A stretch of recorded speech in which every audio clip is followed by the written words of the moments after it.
Can hear me. Good afternoon. It's good to be with everybody. Good afternoon to members of the press. And thank you for tuning in for our 1 o'clock Wednesday press conference.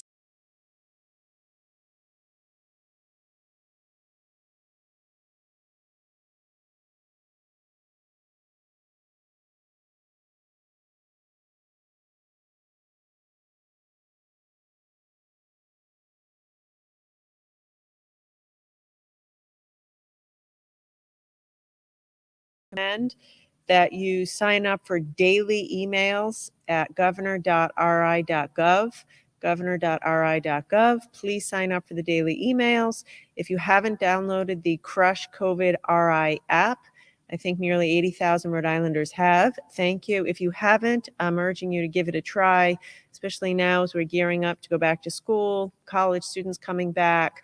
It's going to be more important than ever that we stay informed, track our symptoms, get tested if necessary. So Crush COVID RI, please download the app at the Apple Store or on Google Play. We begin, as I always do, with the data. I'd ask you to please put up the data slide. Yesterday, we had 74 new cases of coronavirus, and sadly, another 2 deaths. 74 is feeling better, certainly, than the days that we've had of over 100. And so I want to thank you for trying a little bit harder to follow the rules. If we follow the rules, we'll be in a good place. If we don't, then we'll be in trouble. We'll be back over 100 a day, hospitalizations creeping up, and then we'll have to shut down the economy, which we really don't ever want to have to do again. Okay, today I want to spend the first chunk of time talking about schools. It's that time of year that everybody's starting to think about school. And obviously this year is different. We're doing this for the first and hopefully last time. And we're getting a lot of questions around what's going to go on with school. So for each of the past few weeks, I've dedicated a portion of this press conference to schools.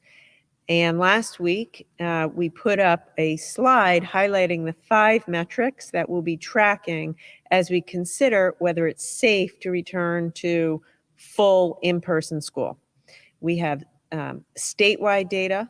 We have to check the box to make sure that the prevalence of the virus statewide is in a safe place, municipal data, supplies, testing, and then operational readiness at the school and district level.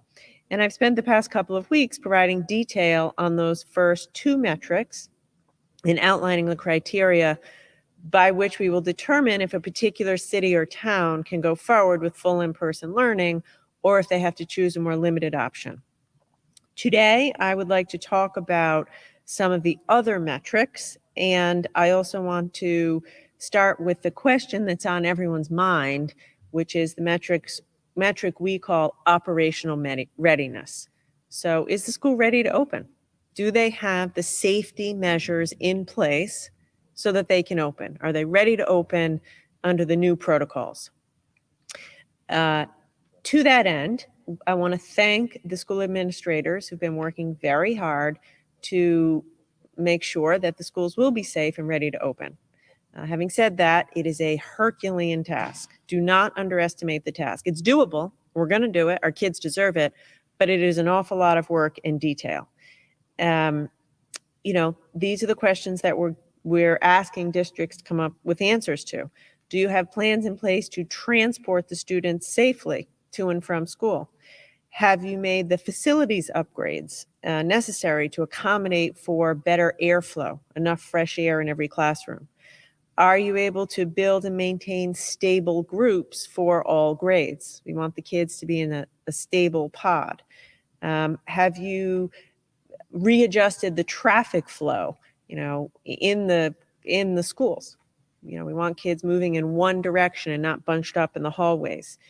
Are there special precautions in place for at-risk faculty and at-risk students? Are there plans in place to make sure that every child and every teacher and everyone in the school will always have a mask on? Now, I'm sure I want to address this. I've been getting this question a lot. People say to me, but Governor, have you seen those pictures of schools in Georgia in those first couple of days and weeks of opening? No one's wearing a mask. Folks are bunched up. It doesn't look like there's any social distancing. Yes, of course, I have seen those. That's not Rhode Island. We are in a much better place in Rhode Island. I see those pictures, and that to me is a cautionary tale. That's what we won't do. We're not going to open schools until they're safe. We're not going to open schools until we're sure and confident that that won't happen, because we have the systems in place to prevent that from happening. I know there's so much anxiety right now among parents, and I know really as a parent, all you want to do is the right thing for your kid. Children learn best in school. That we know to be a fact.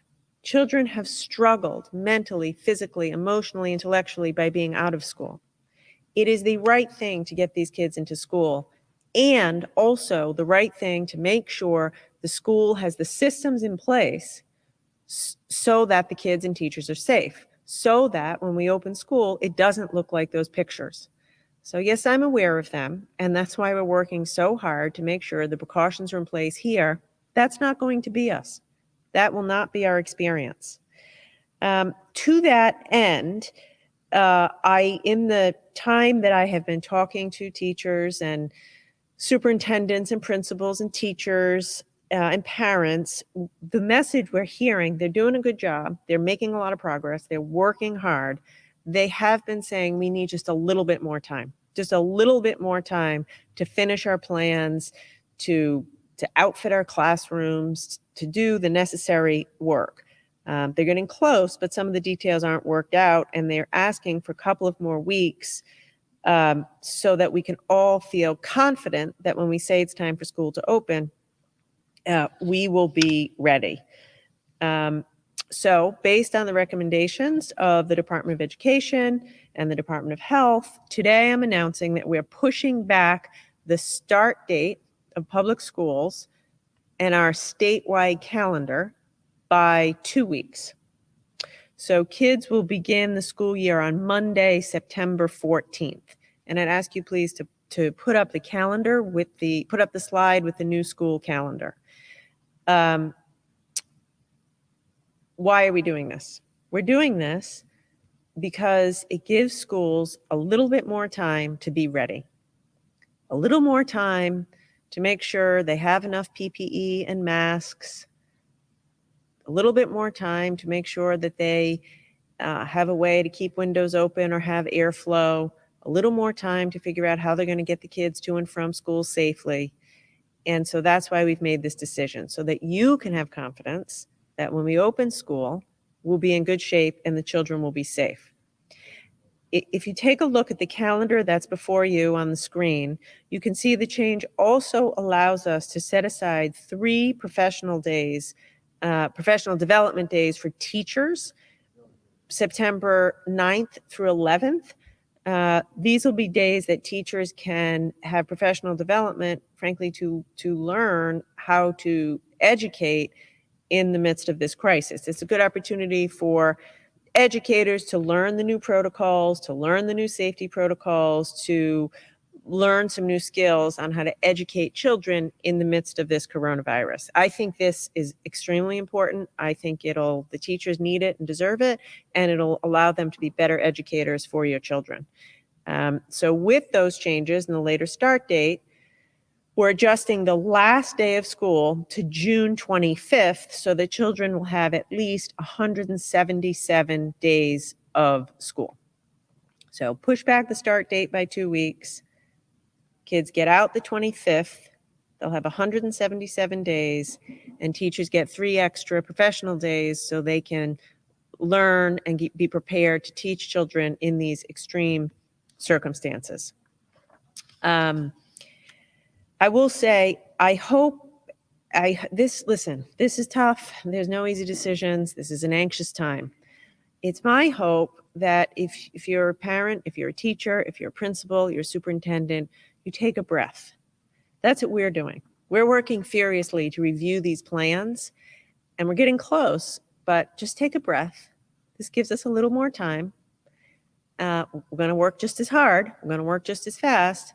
We owe it to the children to get them into school, but take a breath so we can finish the planning so that when we come back on the 14th, people have confidence. You feel confident.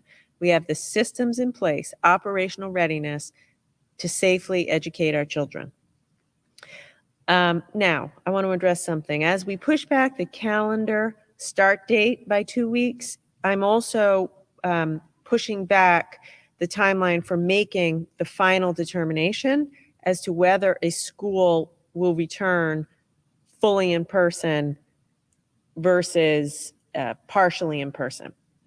So I had said that we were going to make that decision based on the data August 16th, but now we're going to be making that decision the week of August 31st. Now, I realize not everyone's happy with that decision, and I understand that. Let me just tell you why we've chosen to do that. You know already the metrics. We've been very transparent. They're online, back to school. Go to the website, back to school. There's 5 metrics. You know how we're going to decide whether you'll be fully in person, fully virtual, or somewhere in the middle. Everything depends on the data, the prevalence of the disease in the state and in your community, and also, is your particular school ready? And also, is the state ready with testing? I can't make a decision, we can't make a decision based upon the data of August 16th for what we think the prevalence of the disease is going to be like September 14th. It just, it wouldn't be right. It wouldn't be accurate. This is something that changes every day, every week. So the safest, best thing to do is wait until the 31st, make that decision, and then go ahead and operationalize that decision. Now, I know a lot of you are saying, oh, we just want to know now. It's hard to plan for every eventuality. And you're right, it is hard. And I'm sorry, this is so hard, but it is what it is. The other thing is, right now, one of the metrics before you is testing. We don't want to allow schools to open in person unless we know that everyone can get tested and have a result within 48 to 72 hours. We're not there yet. Today, I could not honestly tell you that we have the ability to do that. It is my hope that by August 31st, we will be able to, which is another reason why I want to buy a couple more weeks. So I would say we're going to keep working 24/7 to get these schools ready to receive our children safely. The week of August 31st, we'll make final decisions. School's going to begin September 14th, and whether it begins fully in person, fully distanced, or somewhere in the middle in your town will depend on those 5 metrics and whether you're ready on those metrics as of August 31st. So I hope that is helpful. I know it's far from ideal, but I feel like it's the right balance between getting everyone in school and doing it safely. And I will tell you, I personally have spent I don't know how many hours with teachers, parents, superintendents, school committees, charter school leaders, in the past 10 days, and they're working really hard. They're working, by and large, working really hard to do the right thing. And I have come to the view that a bit more time will allow us to be fully ready with our testing, with our transportation, with our cleaning, so that we can have confidence when the children go back. I want to make 2 more comments. One is about transportation. We know one of the biggest operational challenges as we think about sending the kids back to school is transportation. Most kids get to school on a bus. Most buses are crowded. Most kids don't sit in their seat silently looking forward the whole time on the bus. I know I didn't as a kid. So it's not simple. You can't just put the same number of kids on a bus and hope for the best. We have to have fewer children on the bus. The windows have to be open. There should be bus monitors, and the kids have to have their masks on, which means it's going to be different, and this is a challenge. So for our part, we've put together a team of experts from the National Guard, Department of Education, the state's Department of Transportation, and RIPTA buses to help districts come up with workable solutions. So far, these districts are being very creative, and I want to thank you for that. I'm going to push you to continue to be creative, and we're going to help with the National Guard, Transportation, RIPTA. We want to push a little more to see if we can come up with even some more creative options. I will say, creative options could be children walking to school, children biking to school,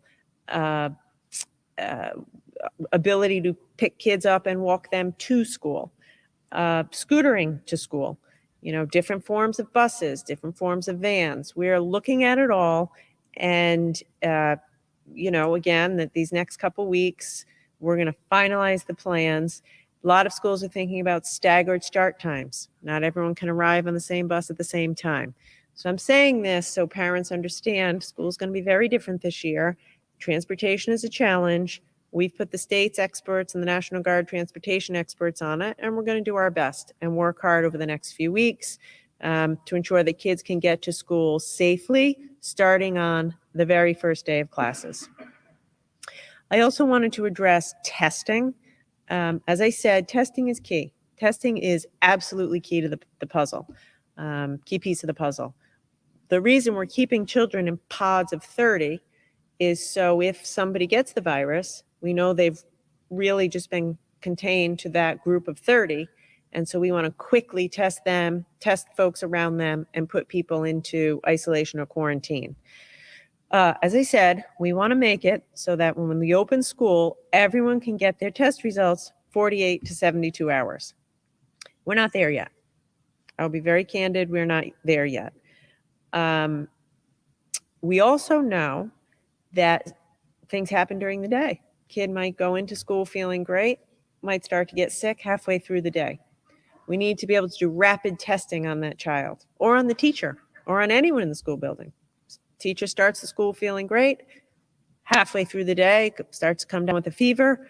We need rapid testing in school. So it's two things we're setting up.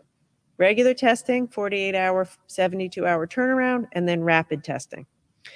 I want to tell you what we're doing and why I'm confident we're going to be ready by the 31st.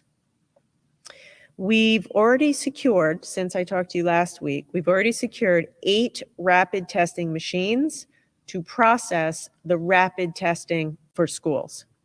Just yesterday, last night, Rhode Island joined a 10-state collaborative to help us procure the test kits that we will need. Right now, we have the capacity to run about 700 of these rapid tests per day, and we're working to procure more machines and more supplies. So again, that will allow us to make it so that if a teacher or student feels sick, we can test them rapidly. We joined a consortium with 10 other states and the Rockefeller Foundation to purchase testing supplies together so that we'll always have enough of these supplies and an uninterrupted supply. So 2 pieces of good news. Again, I hope you breathe a sigh of relief that when we're up and running with schools, we're going to have the testing capacity necessary. I've heard this a lot from teachers. I've told teachers we won't send you into a work environment that's not safe. We're making progress. And I've heard it from parents and even kids. So I want you to know we're getting there, we will be there, and we're taking the right steps. Okay, I want to switch away from schools and talk about a few other things. I want to talk for a minute about social gatherings. I want to remind everybody the social gathering limit in Rhode Island is 15. 15. A lot of people still don't know that, and I understand that. It's changed a lot. So I want to make it crystal clear. 15. And it's not a different 15 people every day. Write down a list of 15 people that you will be with and stick to that group of 15 people. It is the single most important thing we can do to help our situation. Listen, a month and a half ago, Rhode Island was leading the nation in how low our prevalence was. And we're still in good shape. Thank God we are still in good shape. Still test positive of 2%. We're off the list for New York, New Jersey, Connecticut. But we're not where we need to be. We are not where we need to be. We're not as good as we were, and we're not as good as we could be if everyone followed the rules. Hospitalizations are creeping up. We still have days with 100 or more cases per day. Come on, we have to get kids back to school. I'm hearing from bar owners who are struggling because I had to shut the bars at 11 o'clock. I want to get them back open. They deserve to be making a living, a better living. I can't do it unless everyone in Rhode Island tries a little harder. All of us, me too, my family too. 15 people, stick to it. In the first 5 days after launching the new Crush COVID State Police Unit, from Wednesday through the end of the weekend, the unit received about 400 calls. Men and women were sent out to investigate 76 of those calls. And they found 4 violations of the social gathering limit: house parties with 25 people, a street party of more than 40 people, backyard get-togethers of 30 people. In every instance, those parties were broken up immediately without incident. If it happens again at one of those locations, every person will get a $500 fine. If the state police or a member of that task force shows up and you don't immediately disperse, everyone will get a $500 fine. We're serious about this, folks. We have to get more serious. We have a month. We have a month before, we want children to get back to school. We want to get this economy back to be strong. We're at a real tipping point right now. So I know it's summer. I know it's hot. I know it's a time to have parties. I know it's a drag to wear a mask when it's hot out. You need to do it. We need to see 100% compliance with mask wearing. Last week, we inspected hundreds of restaurants, retailers, and gyms. Mask compliance among employees wasn't where we needed it to be. It had gone down. Mask wearing among customers had gone up. So good job, customers. I say we've been at this for a while, and it's easy to feel that we don't have to do this. The reality is we do. If we don't, more people will die, more people will lose their jobs, fewer children will be able to go to school, and it's here. You can't fight it. So please, 15 people, keep your social gatherings small, and wear your masks. I'm not making any changes today. The 11 o'clock hour for bars to be closed remains in effect. We've seen broad compliance with that. I want to thank you for that. And we're keeping everything in effect until we see our numbers going down. A lot of people have said to me, when are you going to ease up? Numbers have to start coming down. And it's on us to make sure that happens. Last thing I will say is this. If you're having a party, if you're having a social gathering, write down the names of the people who are there. It will help us. We've learned that from other states. They have that policy. It's a good policy. And I would ask you, if you know you're having your family over, or you know you're having a few friends over, emphasis on a few, write down the names and phone numbers of those folks. A question that I receive very frequently is, therefore I'd like to address it now, is how come social gathering limits are 15, but you're allowing, weddings and catered gatherings of much greater than 15, and for kids in school, the pod is 30? And it's a good question, and we hear it a lot. We hear it a lot, especially in schools. So I'll say this.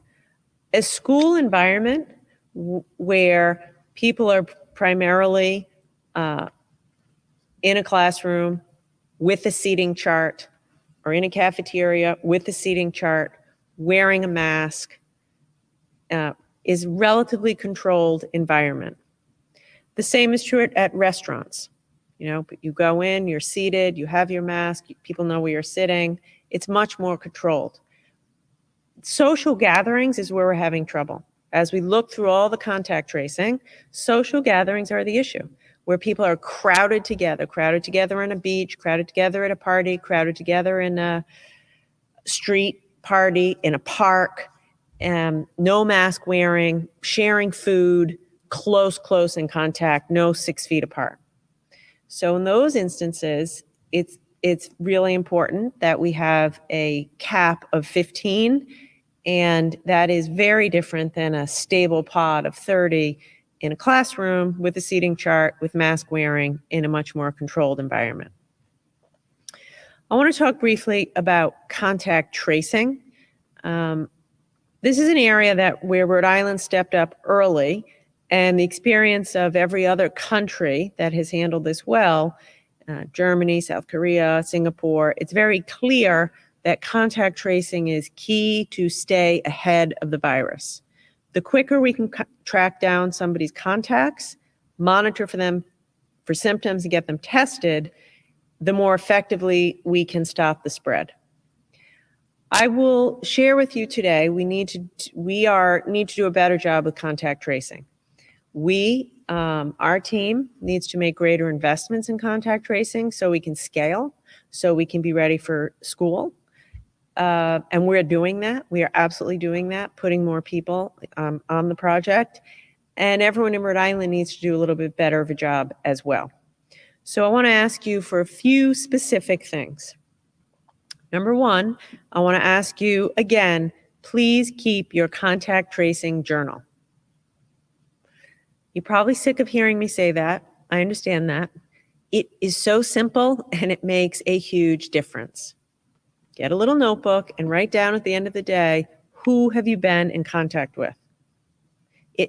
I promise you it'll save lives, it'll save jobs, it'll help you be healthier. Secondly, as I've already said, if you're having a get-together of any kind, I'm asking you, if you're the host, write down the names of the people who are at the event. And then finally, and this is the biggest one, if you get a call from someone from the Department of Health, please take the call.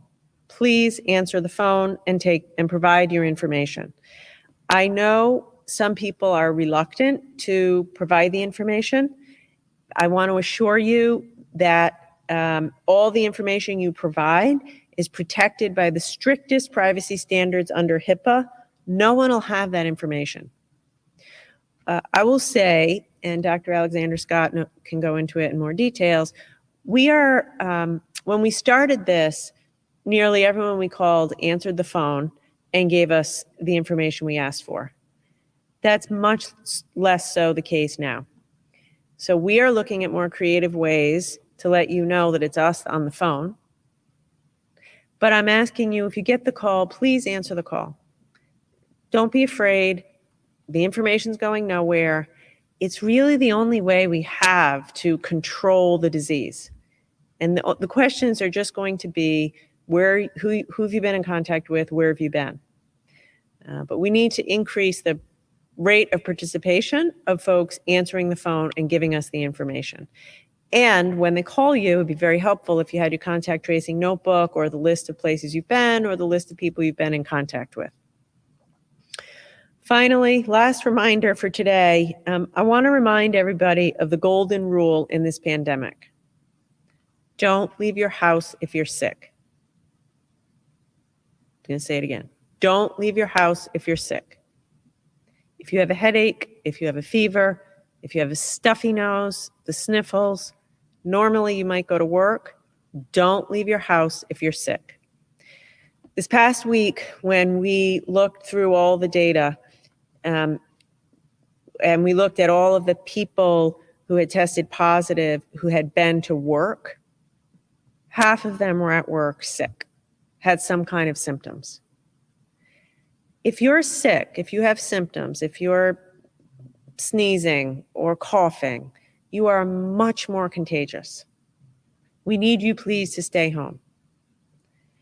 I don't want to remind you, if you're afraid to stay home because you're afraid you'll get fired or you're afraid you'll get in trouble, I want to remind you, by law, by federal law, every employer is required to give you 2 weeks of sick time with pay. 2 weeks with pay, 10 days.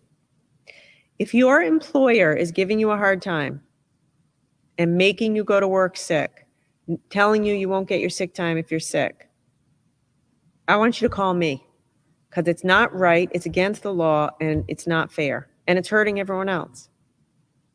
If you don't want to call me, report them to the Department of Labor, 866-487-9243. You need to stay home if you're sick.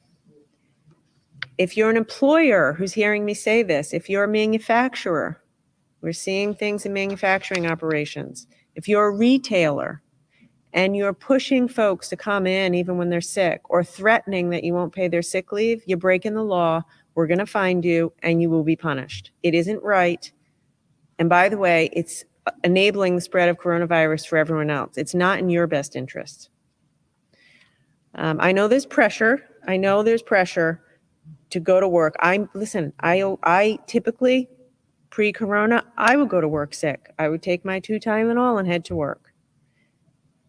But we can't do that now. It's actually your civic duty to stay home if you're sick. Don't feel bad for staying home if you're sick.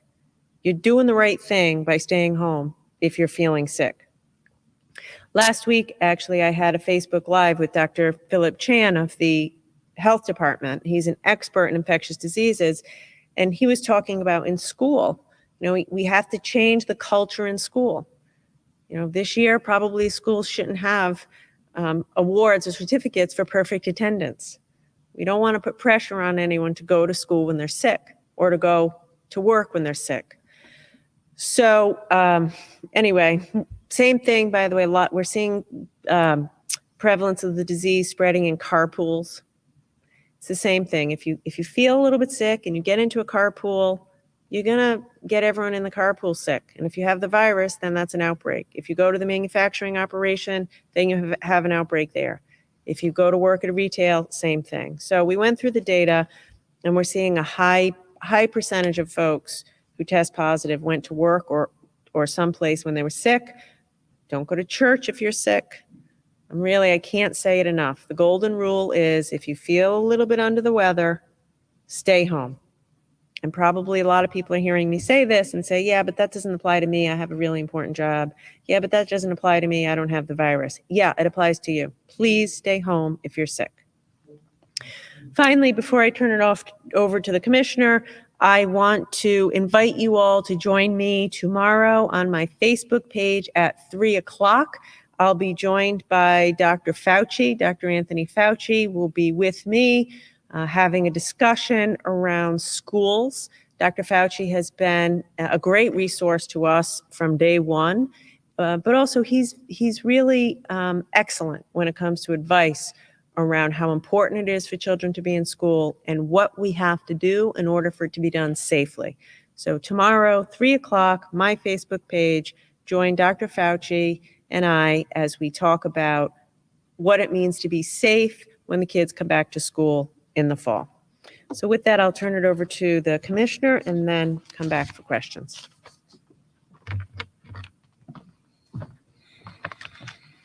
Thank you, Governor. As you know, opening a school is always challenging, but this year is going to be extraordinary. And just to give you a little context, when the districts submitted their 4 plans, there was feedback that was given to districts as well as innovation that came from districts, and we wanted them to share. So the districts were really clear with us that they needed more time to make sure that they could put the safety measures and precautions in place. We have been pretty clear that we're not opening school until we're ready and those things are present.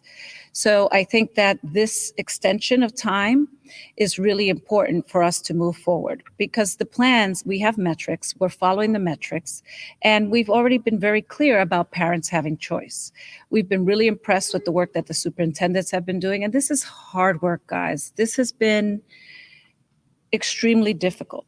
But the adjustments, giving the districts those 3 days to work with their staff, to get procedures in place, to really work on distance learning, to get the supplies, that is crucial for us. You know, we're talking about face coverings, but we still have to upgrade computers, Chromebooks. There's a lot of things that go into place as we are thinking about opening schools. So this was done to give the districts the opportunity to put in the best plans possible. So we are responding, we're hearing. Parents wanted to have more opportunities to talk, to weigh in. There, you know, we've been pretty clear about choice. Choice being every family is different. We hear from families that want to do distance learning, and we hear from families that really want their kids to be in person because they did not benefit. Kids that have IEPs, that has been a struggle for us. So we have to put in those provisions. How do we make sure that we have a plan that unless the numbers dictate that we follow? So that is extremely important as we move forward. Also, the playbook was released. It gives districts more information for them to be able to move forward in a very safe manner. So as we continue to approach the decision on schoolings, there's a couple of things that are really important for us, for everyone to know. And I'm speaking to the families. Safety first. But there are different approaches. So many districts are running some online academies. They're running, they're in person. What does that look like? You have to know what your child will benefit from. And the decision is really important for us because we know that kids benefit from being in school. We know the work that needs to happen. Our job is to make sure that the buildings are safe, that kids continue to learn. And I wanted to share, because there's a little bit of misinformation about a third-party vendor that we will be using. We did put out an RFP for other parties to come in that have been doing this for a very long time to provide districts. What if we have a district that 3 families can't come in for whatever reason? What can we do for the community? So just to make everybody feel comfortable, these are certified teachers. They will be using our standards. So there are many different options. What we cannot do right now today is say, this is it, right? We have to continue to move forward. Our kids are depending on us. Our teachers are depending on us. Our families are depending on us. So the pandemic will be here for a while, but the learning of our kids is the most important work that we do, aside from keeping them safe. We are not compromising safety as we move forward. So I wanted to make sure that everybody understood that. And parents, we have been saying from day one, it is important that you know what's best for your family. And that's why we have given the feedback. A days, B days are very difficult. We have been working with districts. We will continue to work with districts. Districts have gone above and beyond to communicate with families. We're very proud of that work. And we will continue to work with you, the districts, to make sure that we're in a great place. So September 14th can be an excellent day for us in Rhode Island. We want to make sure that our kids are safe and they have the opportunity to learn in person as well as online. But we need to make that decision based on the numbers. Thank you.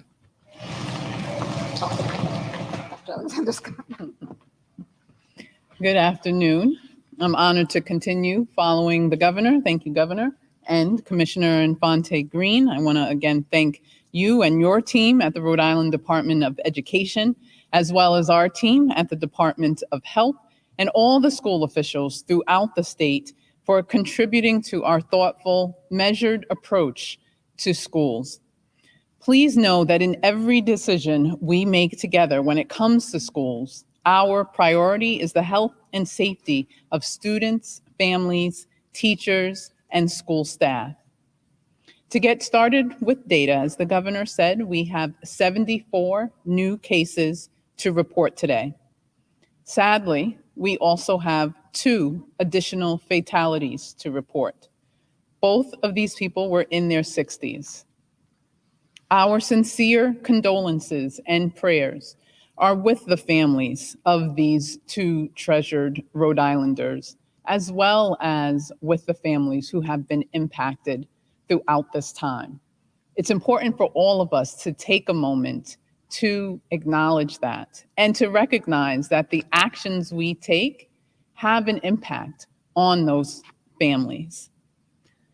Since I was here last week, our number of new cases has continued to be about the same, and we're still seeing way too many new cases with that. Also during this time, our hospitalization numbers have also been higher than we want them to be. I say that because we have the opportunity to correct that. It's the shared responsibility among Rhode Islanders. We are here once a week. We need each of you who are watching this to be the ambassadors, to carry this message on the other days of the week so that everyone remembers and understands how critical it is that we all buckle down and make sure that we're wearing our masks, key component, that we are keeping our groups small and stable, 15 or fewer, the same people each time. Critical component. Then we can practice social distancing and absolutely remember to stay home when we're sick. A key component also is that I've talked a lot about the factors at the community level that impact the prevalence of illness in different areas of the state. Those include things like housing and employment. While working to address those larger structural issues, we are also doing everything we can to get immediate supports into the communities that need it most. Our Rhode Island health equity zones, for example, have distributed more than 1 million masks to people in the communities hardest hit. And through our health equity zones, we are getting $700,000 in investments and support for resources to Pawtucket and Central Falls to help address their COVID-19 efforts, as just one example. All told, more than $2 million have been invested in our hardest hit communities. And we have leveraged the health equity zones as an infrastructure to make sure that we're engaging directly at the community level. This is an area that absolutely needs to be a focus for all of us. We are a small state. This is not a virus that respects boundaries between communities. If we cannot get our cases down in individual cities and towns, we will not be able to keep our cases down as a state. We need to make sure that we are all in this together. Everyone's actions matter. As I said we would do each week, I want to now take a moment to give you a little insight into what we are seeing in our case investigations, with a special kudos to our data and analytics and case investigation and epi ops teams that work tirelessly to help make sure that we have data to inform the decisions that need to be made. We're still seeing, as the governor has mentioned, too many people going to work sick. We looked at cases among people who work in roughly a dozen large categories such as retail, food service, manufacturing, financial services, and real estate. And we've found that over 49% of people who work in these settings and who tested positive were at work when they were symptomatic. The week before, it was over 60%. In some instances, people were at work for days when they were symptomatic. That's why that message is critical. If you're feeling sick, you need to stay home. The other critical source of transmission that we are talking about and want to raise awareness so that everyone understands is social gatherings. We know that social gatherings are continuing to occur. People are coming together, their guards are down, they're not wearing their masks, they're not distancing appropriately, and that's how coronavirus is spreading. Older age cohorts, people who are older in age are tending to go to social gatherings to recognize life milestones such as baby showers, birthdays, graduation parties, and funerals. Our cases that are associated with younger people and social gatherings have been more associated with things like house parties, beach parties, parties in bars, and restaurants. The average number of contacts at all these gatherings for the end of July and early August was 5.4 people. So one individual, particularly the individual that we found to be positive for COVID-19, had exposed 5.4 people. I'm sharing that number to help you think about the number of people you're surrounding yourself with. And particularly if you're doing it in a gathering, in a crowded setting without a mask. Hands down, that's what makes the difference in coronavirus spreading. This virus can spread very quickly, even in smaller groups of people. To reiterate, please spread this word. Help us reinforce this. Our current social gathering size limit is 15, the smallest among our neighboring states, so that we can focus on keeping our group small and stable. But just because you're not in the immediate proximity of 14 other people, that doesn't mean that you're in the clear. You have to continue to wear a mask. If you're going to be with other people, especially other people who don't live in your household, it's imperative that you wear a mask and practice social distancing. It matters. It does make the difference. Our next trend that we are seeing among our cases that we're investigating is ride sharing and carpooling. For example, carpooling to work, as the governor touched on. When you're in a car with someone else, you are in very close proximity to that person. That is the perfect scenario where you need to wear a mask. It doesn't matter if you're in the back seat. It doesn't matter if the windows are open. Anytime you're in a car with someone else, you need to have your mask on. This is critical. It's not the time for us to get lazy or complacent. We know that this is a long-term journey. We know this journey is not easy. We also know that we can figure out a way to live effectively with coronavirus controlled properly. I know it's often hot and you may not want to keep your mask on, but doing so is critical to preventing the spread of COVID-19. With that, we will open it up for questions. Governor, good afternoon. Can you clarify about the testing? You talked a week ago about bringing on 2 companies, a Rhode Island company, and I've gotten a deluge of emails and calls from people who say that the picture that you've painted is not as rosy in terms of being able to get them back. Now, part of the problem is I heard from 2 people who are trying to visit relatives or loved ones or friends in hospitals in Massachusetts. So there's the Massachusetts barrier, and they're trying to jump through hoops. It's days out and whatever. So can you clarify if somebody needs to get a test? Somebody told me that if they're asymptomatic, it's almost impossible. So they have to kind of fake a cough or say, I may not be feeling well to get the test. Can you talk about the reality versus some of what we've heard about, it's getting better. You acknowledge with schools that you're facing a challenge. Yeah. So, let me say, I'll say where we are right now, where we were, where we are, where we want to go.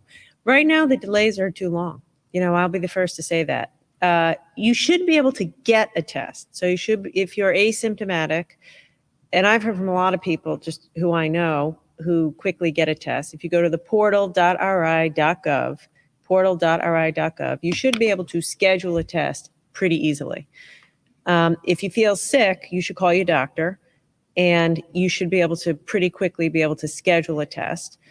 I've heard from some people days out. They call, they go on the portal, they try to get it. They said, well, we can get you in Friday or Sunday. Yeah, that could be true. And then the even bigger problem, which is what we're working on, is when you get your test, I want you to have your result in 2-3 days. 2 weeks ago, we were at 7 days. Now we're down to average. Now we're down to 4. I got to get it down to 2 to 3. So I would say if you're sick, if you needed a result immediately, we have a testing operation at the convention center. You tell your doctor you're sick. The state health lab can turn it around in a day. Rhode Island Hospital can turn it around in a day. Otherwise, it is inconvenient now for a lot of people. This week we started with Dominion Diagnostics. That's 2,000 tests a day, additional 48-hour turnaround. 3 weeks from now, that's going to be triple that. So I would say it is inconvenient. And 3 weeks from now, I hope it'll be a lot better. Just one more question. Have you also talked to your friend Governor Baker? Because Massachusetts, now we see Governor Cuomo saying, it's fine, Rhode Island going down to New York and Connecticut, New Jersey. Massachusetts is still a big problem, and the numbers do not seem to be that disparate. Have you had that conversation with him about loosen up a little bit, Charlie? I sure have. And he says, look, the rules are the rules, which I respect. Every governor has their hands full right now, big time. And he says the rules are the rules. And so I hear that. I respect that. I will tell you this about our testing team. They hustled like crazy last week. A lot of people were going to Martha's Vineyard or Nantucket over the weekend. They did like 700 tests in a day on Friday with rapid turnaround so people could go away on vacation. So the testing team is hustling. We're not where we need to be. I'm not going to pretend that we are. Here's why. It's like a fight for resources. The commercial labs are totally overfull. The wait time at commercial labs is too long. We're struggling to get testing kits over the weekend. I'm on the phone with CEOs of Roche and of these companies saying, fill our testing kit orders. So it's the same constant struggle for resources. So that's why we said we want to do it all in state. We're going to Dominion. We have supply. like I already said, we're 2,000 tests a day now, guaranteed in our backyard, two-day turnaround. A few weeks from now, I think will be a lot better. Governor, on Governor the Donald school Trump issued an busing, executive order. Go ahead. Donald Trump issued an executive order this weekend seeking to have the federal government dictate the renewal of the extra unemployment benefits. Of course, as you know, calling for a $400 a week, the fine print being that it would be a $100 per week contribution per laid-off employee. Given the money involved and also given Rhode Island's challenges with having streamlined unemployment delivery system, this would require a new one. Has the federal government been in touch with you at all about this? And are there any plans to move forward with this? Yeah, good question. Good question. No, they have not been in touch. This is like a smoke and mirrors approach by the president. There is no question we have tens of thousands of Rhode Islanders struggling. How are they going to pay the rent? You know, they're relying upon that to survive. Tens of millions of Americans. We need the federal government to do its job, Congress to pass a law, the president to sign it, and renew unemployment insurance. He summarily suggested that governors, he'll kick in $300 without telling us where the money would come from, how we should administer it, what the parameters would be. It's, you know, has no authority from Congress to do it if the states kick in $100. I haven't found a governor in America who has said they're gonna be able to administer this program. Republicans and Democrats are saying, what is this? It's an intention. By the way, I support the intention. But then Congress needs to pass a law. They need to send the states the money, just like last time. And we will obviously quickly implement it. Rhode Island was the first state in the country to get our pandemic unemployment assistance checks out. I'll be the first governor in America to get those checks out. But the president has to give us a serious solution. He can't just write on a piece of paper, I'll give you $300 if you kick in 100. Good luck. Is this, I know you've tried to refrain from politics, but is there a way of addressing whether or not this was just pure politics? I don't know. I don't know. I just want to help. Like, it is the middle of August. We don't have a budget. Unemployment insurance is, you know, what's happening. It hasn't been renewed. This is real. People are going to get evicted, can't pay the bills. Children are going hungry. I don't want to speculate as to his motives. It's wrong, it's immoral, it's incompetent, it's not solving our problems. So give us a serious solution and I'll be the first one to implement it. Governor, can we get back to the schools just for a moment? You're saying September 14th, 2-week delay. Yeah. On that day, does everybody go back in person? It depends if they meet the metrics. So there's 5 metrics. The state has to be in phase 3. I think we'll check that box. That town has to have 100 cases per 100,000 or fewer. The testing has to be where it is. It has to be where we said it is, and the school has to be ready. If it hits those 5 checks, yes, they should go back in person. If it doesn't, like right now, for example, today, if we made that decision, Central Falls and Pawtucket couldn't go back fully in person. Neither could Providence because they're above 100 cases per 100,000. If those schools, hold on, if those districts, why aren't they going back distance learning on August 31st? Because we You had decided, announced in June they'd go back. Yeah. They've had plenty of time. yeah. They're not going back, but why can't they start school that day? Listen, this is an excellent question, and we grappled with that. They're just not ready. You say they've had plenty of time. It might be harder than you realize. They're just not ready. Right. Let me And I ask you think this. they will be ready if you give them a couple more weeks. Massachusetts is doing, have you seen a 4-color code system? Right? Now, the community that I live in, the cases are less than 5. 89% of the parents want the kids back in school Good. 5 days a week. Then they So, should. but then why aren't they going back? But for instance, I don't is really the state think going to they treat it should. that everybody's the same? Is the state going to treat it that, for instance, if there are some school districts that are ready to go back the 31st in certain communities, since they submitted plans to, why Okay. can't they go back the 31st? Because we've made a decision that there's a statewide calendar And that's, all the districts wanted a statewide calendar, which I support. So we have, statewide efficiency across the board. So it was going to be the 31st. Now we're saying it's the 14th.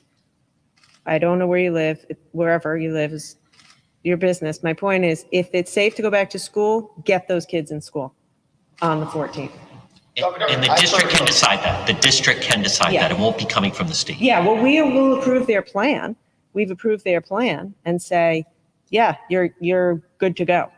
And then they need to get the kids in school. It seems, Governor, that a lot of the pushback is coming from the teachers and the teachers' unions. Yeah. How much is that being taken into consideration? I know you've already said at some point they have to go back to work. They do have to go back to work, just like you've had to work.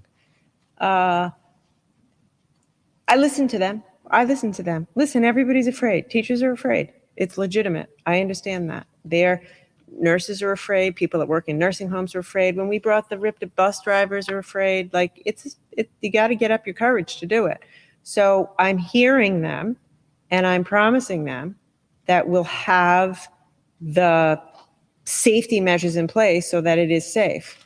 But like in your town where you say it's a very low prevalence, then get the kids in school and go back to school and teach the children in person. On the busing issue, you've mentioned the National Guard and RIPT are involved in trying to help these districts. Could National Guard buses or troops driving buses or RIPT Maybe. buses be put into play here? Yes, Is that, possibly, yeah. We're looking at everything. I don't have an answer, but it's on the table. is there any other supply of buses to be had? I mean, that's what I've Not heard, is that really. there's only a certain number of buses, Exactly. so. Every town in America is struggling with this. So as you say, there's not a lot of extra buses right now. So we're trying to, rip the buses, extra vans, guard, what you call it, buses or vans. No. And just one more question on the schools. The Warwick School Committee voted last night Yeah. to approach with full remote. And one of the concerns, and you mentioned, was air quality and ventilation in these older schools. What are your thoughts on them taking that action and that being one of the main reasons? I could not be more disappointed in the vote that they took. They just threw in the towel on those kids. And I think the children of Warwick deserve better. They didn't even submit a plan for in-person learning. You asked about your town. They didn't even do the hard work required to give us a plan for in-person learning. They threw in the towel before they even tried. And we are hearing from parents who are saying, this isn't fair to my children. And you know what? They're right. It isn't fair. Those kids deserve better. And I am so disappointed in that school committee. It was wrong-headed and it wasn't thoughtful, and they can do better. And I hope they'll rethink it, and I hope they do better. I'm not saying it's easy. Air quality is a factor, no doubt about it. Cleanliness is a factor. Mask wearing is a factor. So get to work and figure out a plan like everyone else is doing. They didn't even give us a plan for in-person learning for the littlest children, for children who have learning differences, for children with IEPs. Come on, do your job and do better. Could you mention other communities that didn't even submit a plan? Because, I mean, that's a red flag that they have no intention of going back. I don't know. Yeah, no. So no, we didn't have that. They were the only community. So what they didn't submit, they submitted a plan. They didn't submit a plan for full in person, just to clarify that. Yes. So full in person. So I think that's the challenge, because we asked all districts to plan for all eventualities. And we've been talking about the necessity of having plans. So that did not happen. So I think that they were thinking about this direction for a while. And it is hard. It's hard. But we have been sharing best practice, and we have been working with districts to try to get them there. And I have to tell you, we get emails from parents that are scared, but from parents that want their kids to go back. We've made it very clear. There are metrics, and we're going to follow the metrics. What do you want to tell the parents in Warwick, Commissioner? That we need to do better, that the district needs to do better. Well, what can the they school do? community. What can the parents Well, they can reach out to the school community, because I also want to separate. This was the school community that did this. It wasn't the mayor. It wasn't, the superintendent. This was the community vote, and they should reach out to them and express what they want. We have been very clear that parents have options. It's not okay. It's not okay. We should be doing the work up until the day that we go back to school. Governor, are you Follow concerned? up I've on heard my from some parents at private schools in a couple of instances where they've been requested to supply camping chairs for their kids because they're planning on eating outdoors in small groups. At the same time, I've heard from parents and even in some cases students in Providence, Central Falls, where they aren't even necessarily able to get earbuds or Chromebooks. So are you concerned about a widening disparity in education that may play out here? Is that part of your thinking with trying to get everyone on the same page by September 14th? Or is that acceptable? You know, hey, look, you go to a private school in a rural location, why not go back, meet outdoors, sit in camping chairs in groups of 7? And if you're at a Providence public school, maybe you're out of luck. Is that acceptable? You know, let me say this. It's certainly not acceptable. The COVID pandemic has shone a bright light on inequity across our whole system, across the economy, across education, across healthcare, access to healthcare. And everything we're doing is to try to work to level the playing field, come out of the crisis more equal than we went into it. Part of the reason that I have been so strong about my desire to get children back into school is because it's the kids who can least afford to miss a day of school that are going to get the most hurt. Children who, if you are poor, if you're a poor kid of color in, pick your, Providence, Pawtucket, Central Falls, your life's already pretty hard. You've already been hit pretty hard by this crisis. Or Warwick, we're talking about Warwick. And now someone's saying, you don't even get to go to school. You're going to be stuck at home with distance learning. You may or may not have a good computer. You may or may not have access to broadband. Your parents may or may not be able to help you. That kid's going to be behind for life, potentially, which is why I'm so frustrated when folks throw in the towel without doing the hard work. So yes, I do worry about it, and it's why we're trying to make everything a bit more equal. It's a fallacy to say it's equal. A little more equal. We're sending more, state aid is going to places so they can have more money to open up safely. We're doing the health equity zones, which is in communities that are hardest hit, so they can be more equal. We're setting everybody on the same school schedule. There's no question that folks who are wealthier are doing better through this. But I have to do what I can for every public school, for every kid, to get them the best education we can give them, considering what's going on. One follow-up to that, if I may. In some cases, there are charter schools in the state that are located in Washington County or in Kent County that have, from what I can tell, 35-40% makeup of students that reside in Providence or Central Falls. What's your message to those schools? We're figuring that out today. In fact, we have a call later, and we are gonna refine our approach to private schools. It's complicated. So luckily, it's Rhode Island. It's small. We can have a pinpointed approach for these schools. So we need another day to figure that out. Because the school's in Providence, if it's a private or Catholic school in Providence, most of the kids probably don't live in Providence. So we are trying to, and of course they don't have to follow our calendar. Private schools follow whatever calendar they want. We just want to make sure that they're ready. And so we're going to probably have to go school by school and have the Department of Health approve their plans. Governor, I have a question here from Homes, Rhode Island. They write that given that distance learning will be an integral part of schools for the foreseeable future, have you reconsidered an eviction moratorium to guarantee that families have access to an education, because children can't learn from home without a home? Yeah, I am reconsidering it. Not so much for distance learning. I'm going to give Congress another week or so and see if they can get together and pass a bill. There seems to be broad support for eviction relief. Even President Trump wrote a memo suggesting that we should do something. So if in a week or two they haven't taken action, I'm going to have to consider something. Because here's the thing. With it's all connected. If the $600 goes away and we have an eviction crisis and I have 1,000, 2,000, 3,000 people who are homeless, that's a real problem. Not obviously it's a problem for them because they're homeless. It's a problem because we have a disease which flourishes unless people quarantine. So I'm gonna see what happens in Congress, and then I am reassessing my executive abilities, and also I'll go to the legislature because we may have an emergency situation if the $600 goes away and I have a lot of people becoming homeless. Governor, you offered your compliments in a tweet to Kamala Harris and Vice President Biden yesterday. Did you receive any call from the Biden campaign? What was your reaction to that? Did they reach out to you, or what was your personal reaction? I'm thrilled. I know Senator Harris. I like her. I think she'll be a great running mate. So I'm excited for her. I'm excited for the country.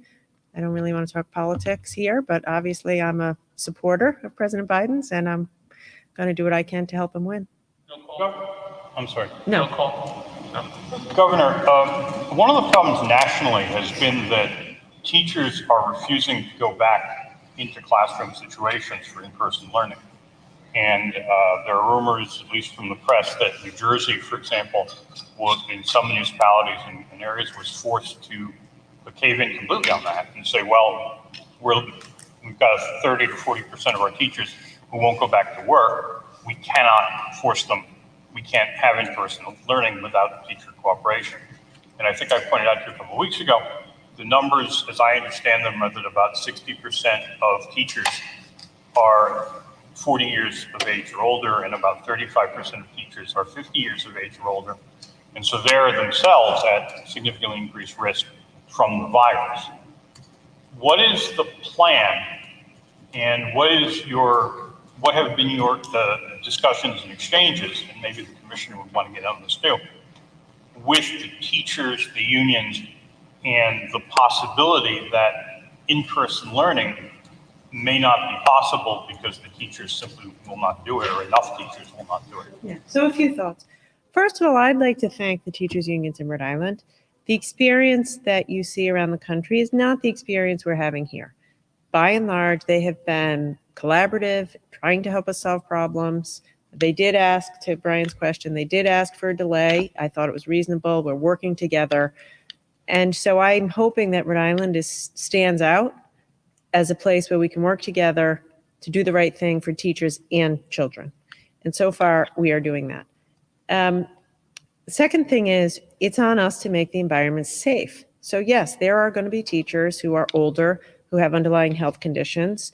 We have to provide accommodations for them so that they can work safely at work, or if absolutely necessary, then they can work from home. But to just say, I'm afraid to go to work is not a reason to not go to work. You know, if you want to go to work and be paid for working, you have to go to work. So we are working hard to make sure that it's safe for them to go to work. They've asked about testing. That's reasonable. We have to get into a better place on that. You know, mask wearing, cleaning, the whole thing. But a general fear of the virus is not a justifiable reason to not go to work.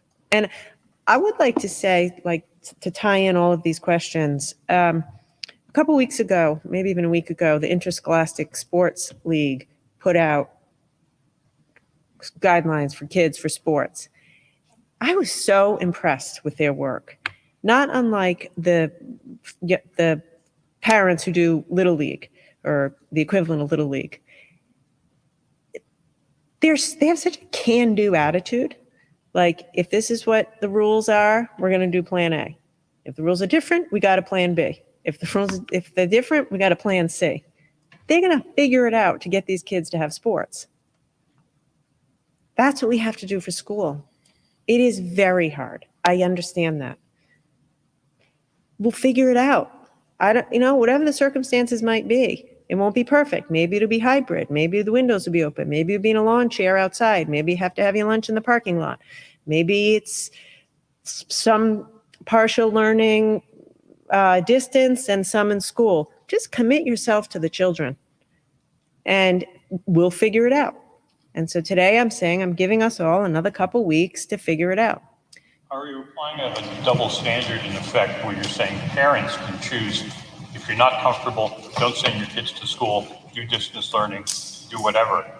And teachers, you're saying, well, you have an obligation, you have a duty to go back into school if that's the decision that's made. Well, you know, it's a job. So if you want to get paid to do your job, you have to do your job. Pretty. Your large gathering task force hotline, you got state police chasing a lot of what seem to be not serious, I don't know if I'd call it frivolous leads, but they're chasing their tail, basically, in a lot of cases. Is this how you want your premier law enforcement agency to be spending its time? They've got limited resources. You got detectives, you got troopers, and these people are chasing, you know, some guy might be upset with his neighbor about something totally unrelated, and this is how you have the state police working day to day. So first of all, that's a great question. And I'm in a position where we have to try things. And if it works, we keep doing it. If it doesn't work, we stop it. This was actually the colonel's idea because we've been struggling. And he said, Governor, let me see if I can help out. I will say they are excellent. You know, as you say, they're premier law enforcement folks. They got 400 calls. They investigated 56. So I don't think they're chasing their tail. I think they were following up on credible leads. They had to answer 400 calls. Yeah. You know, That's a lot of time to answer 400 calls. true. If I could think of a better way, I would. You know, municipal police officers are asking for help. We have the guard on it. We're overwhelmed with it. If you have an idea, and I'm not being fresh, I'm serious. Here's what I know. I've got to get the cases down. I don't want to close the economy again. So if my choice is, like, if everybody would social distance and wear masks and not gather, everybody could go back to work and school. But you're in a situation now where law enforcement's got enough community police relations, and they're, you know, in some communities, not necessarily Rhode Island, and you're basically introducing the police into a situation to pit some people against each other. That's what I've heard from some people. And is that what you want to be doing with law enforcement, given the times nationally and here? Yeah, so you make a good point. Let me say this. It's not all we're doing. Like just today, just this morning, before I came in here, I convened a meeting of our Latino advisory group, asking for volunteers in the community, social service organizations in the community, community groups to do this. We'll supply them with the masks. We'll even hire folks to go out on weekends. That's clearly better, to have people from the community in the community enforcing social distancing and passing out masks. And we're doing a lot of that. But we were getting to a point where we were having a lot of problems with crowds that we weren't able to break up. Like, it required law enforcement. So I thought that there is a role for law enforcement to play if we're going to get serious about this. I can't get up here day after day and say 100 cases, 120 cases, 150 cases. And so we felt that there's a role for law enforcement. Governor, on that front, we've seen some more pictures and videos from the Block Island Ferry. Have you heard anything more about that? Concerns about that? Any Block more Island steps is you're going not doing well. Let me just say this. We need to do better in Block Island. Newport is doing well. Now, why am I saying Block Island and Newport? Because, you know, they have both have a lot of tourists, both have a lot of folks from out of town. The community in Newport, for whatever set of reasons, has really come together. Mask compliance is there. Mask wearing in retail is good. We haven't had as many problems in restaurants and bars. We need to get better. We had a big meeting yesterday. We need to put more resources, more inspectors in Block Island. And I might even have to take some action because it's. Who was that? I'm sorry? You said that we had a big meeting yesterday. Oh, internal, like the Department of Health. We have a community mitigation team with Department of Big Business Regulation who has inspectors out there. We have folks monitoring the ferry. We need to do something different in Block Island. Is there something specifically about the ferry that you can do, whether it's putting a state trooper on the ferry or telling the company that needs to do better? You know, they pass out masks on the ferry. Technically, they're for sale for $1, but they're pretty much giving them away.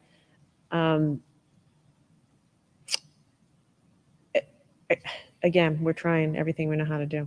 Where are you getting that information about Newport? Because I've heard and seen just the Just from opposite our of that inspection, first of all, nothing's perfect, okay? But, if we send out inspectors to go look at 20 restaurants here and 20 restaurants there, we look at the data. How many crowds are there congregating in restaurants? What's the percent of customers and employees in retail operations wearing masks? Cases, number of cases, prevalence of cases. To follow up on Kim has a that, question. On schools, obviously you expressed your disappointment with Warwick. Does the state have the ability or the intention to override a decision like that, to say, listen, your numbers are okay to go back to school in person, you have to do that? Is that something that might happen?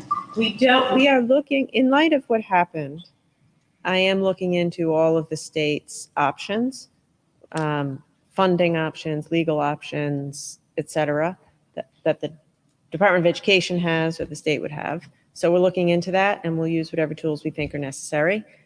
I'd rather take the approach of, how can we help you get there? Let us, like Warwick is not at 100 cases per 100,000.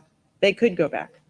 So let's get to the table and figure out how we're going to get as many students as possible back in person. We're going to work on that while I also investigate what levers we have in order to convince them to do the right thing. So it sounds like. But we can't force them. To answer your question, we can't force them. But it sounds like maybe legal action is not off the table? No, I'm investigating the options. And just a question on the calendar. Is it possible that we'll see the calendar change again, whether it's another delay in schools reopening, cancellation of spring or winter recess, or, Given that we live in a world right now where anything is possible, and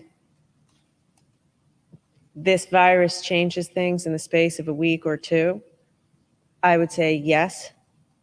However, it would take a lot for us to change this calendar. We'd be more likely to go back, distance learning or hybrid than to change the calendar. Governor, on contact tracing, do we need to hire more contact tracers? And I had a follow-up question about the response rate. Dr. Alexander, you said it's gotten worse since the start. Do you have a specific percentage on people who are not responding? And do you have any idea why they're not responding? She does have that data, and yes, we are hiring more people. How many do we have, and how many do we need? Do you want to answer that? We have well over 100. I think we could easily need double that. And we are right now evaluating how many more we need. A lot of states like Massachusetts outsources it. They've hired an outside firm. So we're looking, maybe we should do that. Right now, we're very heavily dependent on the National Guard and also the Department of Health.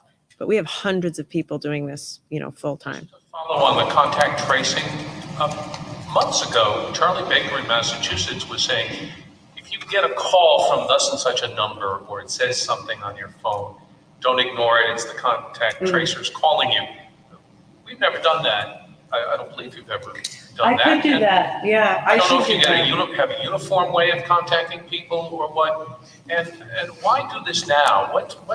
Are people blowing you off when you call? Yes.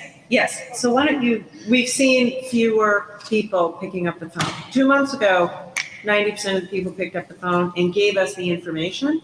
Fewer people are picking up the phone now, or if they pick up the phone, they just say, no, we're not going to give you the information, which is why today I'm making a plea. If you get the call from the Department of Health, answer the call.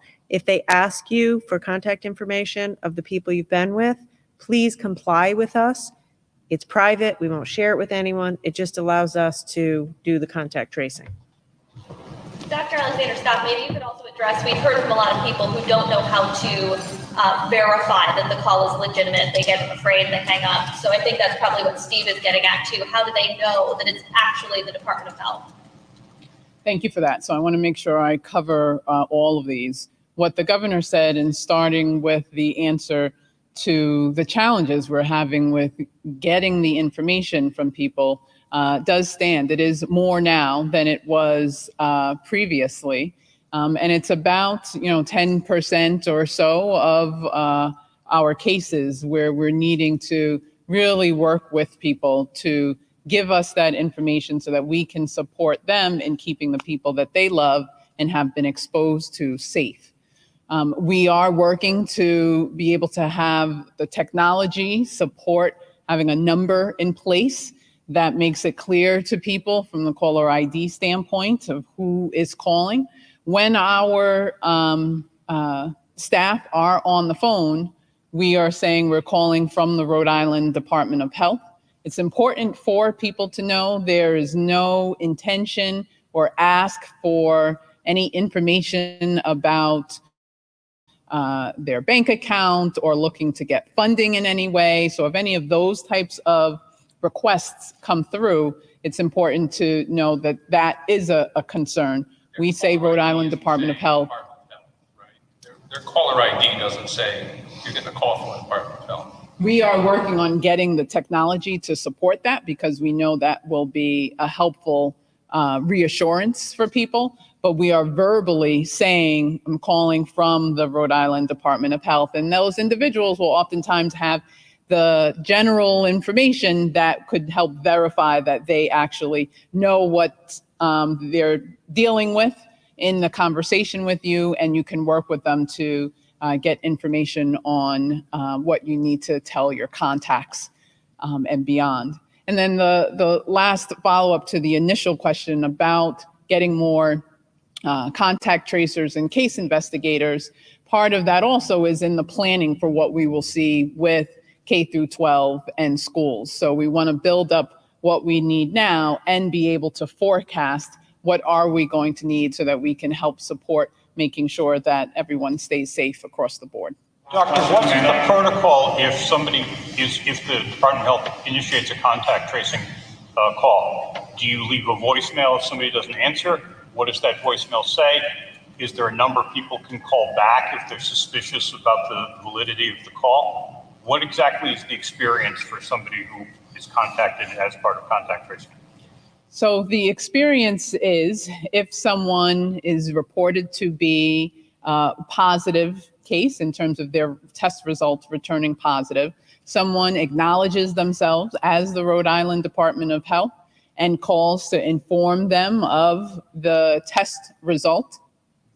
Helps also in getting information about where they have been. That's how we have the data on whether or not people are going to work sick. Also gets information about where they may have been exposed and gets information about who they have been around and who else needs to be called to be made aware. There's also a tremendous amount of work that goes into where the person works and that work setting so that we can help ensure that their supervisors and those in the work settings have the information they need about how to handle the response there. It's then connected with, in some situations, the contact tracing team that reaches out to each of the contacts to inform them of their exposure. If someone has concerns about whether or not it was a legitimate caller from the Rhode Island Department of Health, you can call us at our hotline number, 222-8022. Say that you received a call and want to be able to verify, was that truly from the Rhode Island Department of Health? Because if it was from us, we really want to make sure that you get that information, that you and your loved ones are able to stay safe and receive the support that's needed going forward. But the governor specifically said that one of the problems was people not answering the calls. So what I was asking in part was, and I appreciate the answer in detail, but one thing I was asking specifically was if somebody is called by the contact tracing team and does not answer, and there's a voicemail response, do you then leave a voicemail message? Do you ask people to call back? What does the voicemail message say, or do you not leave a voicemail message? Voicemail messages are left. I don't have the exact script of what is said, but in general, it's just acknowledgement that the Rhode Island Department of Health called and a standard number to be able to call back to get more information. Nothing more is said than that on a voicemail message. Last question. All right, great. Actually, I have two-part questions for the governor. The crisis with the nursing homes. So you intervened about a week or so ago when the nursing home staffers were going to strike and said your office was going to work with them to raise pay. Where does that stand? It wasn't about pay. It was about the staffing levels. We are in constant contact with them it's with SEIU to try to figure out if there's a solution. the legislature declined to pass the minimum staffing bill as it was proposed. So we're trying to see if there's another option that might, a compromise that might be able to get through the legislature. But nothing at this point. No, nothing at this point. And the other part of that question is, I've spoken with a number of families who have talked about the visitation limitations and the real difficulties with that. There are other states who are doing different things with visitation when it comes to Alzheimer's and dementia patients, where they've designated perhaps one caregiver who can be the person who goes in and spends time in the nursing homes working with their loved ones, because they generally do the same work that the staff does. Is the state Department of Health or your office looking at changing anything with the restrictions to allow more access to the patients? I'm going to let the doctor answer that because they're making all those calls. I will just say that I know this is really hard. I hear a lot from a lot of folks. I've had friends whose loved ones have died in the nursing homes and they haven't been able to see them. There's no closure. So we're not deaf to the concern, and I think it's very real, but I'll let you answer. Yeah, and to that point, we are absolutely open to considerations that will work both for the family and for the nursing home, with the focus on keeping people safe. We've taken the last few weeks to get people adjusted to the rhythm of visitation and how to respond if there are cases, and have the full intention of continuing to develop that in a way that is most supportive, particularly for the residents that are at highest risk. Thank you. Bye, everybody.